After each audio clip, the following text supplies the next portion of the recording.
గంట కూర్చోబెట్టి ఇద్దరు ముఖ్యమంత్రి గారు మంత్రి గారు ఇద్దరు కూర్చోబెట్టి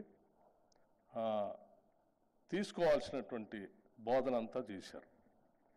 ఏమని ఈ రాష్ట్రంలో పరిశ్రమలను ప్రోత్సహించాలి, మనం పెద్ద ఎత్తున ముందు నడిపించాల్సిందే.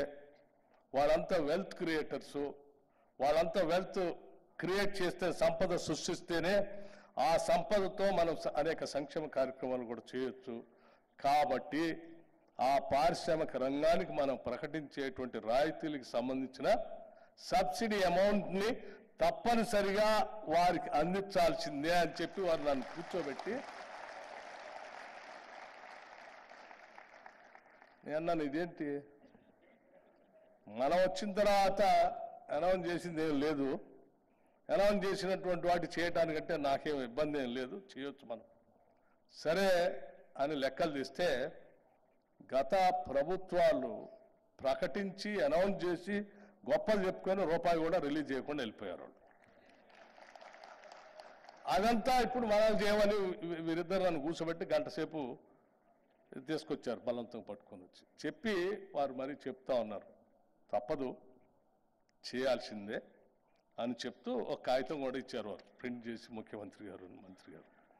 దాంట్లో ఏం చెప్తా ఉన్నారు, 2020-21 వరకు కనీసం జనరల్ ఇండస్ట్రీస్ సంబంధించి 1095 కోట్లు, ఎస్సీ ఎంటర్ప్రైజెస్ సంబంధించి దాదాపు 300 కోట్లు, అట్లాగే టీఎస్పీకి సంబంధించి 250 కోట్లు, దాదాపు ఇవన్నీ కలిపి 2000 కోట్ల దాకా పైబడి ఉంటుంది. వీటన్నిటినీ తప్పనిసరిగా చేయాల్సిందే అని చెప్పి బలవంతంగా వారు కావాల్సినటువంటి అన్నీ చెప్పి నన్ను బలవంతంగా తీసుకొచ్చారు. సో ఫైనల్గా ఎంఎస్ఎంఈ అట్లాగే పారిశ్రామికవేత్తలందరికీ అభినందనలు. ఏంటంటే అదే మంత్రి గారు మాట్లాడుతూ కూడా మీ అందరికీ చెప్పారు, ముఖ్యమంత్రి గారు ఒక నిర్ణయం తీసుకున్నారు, విధానపరమైన నిర్ణయం.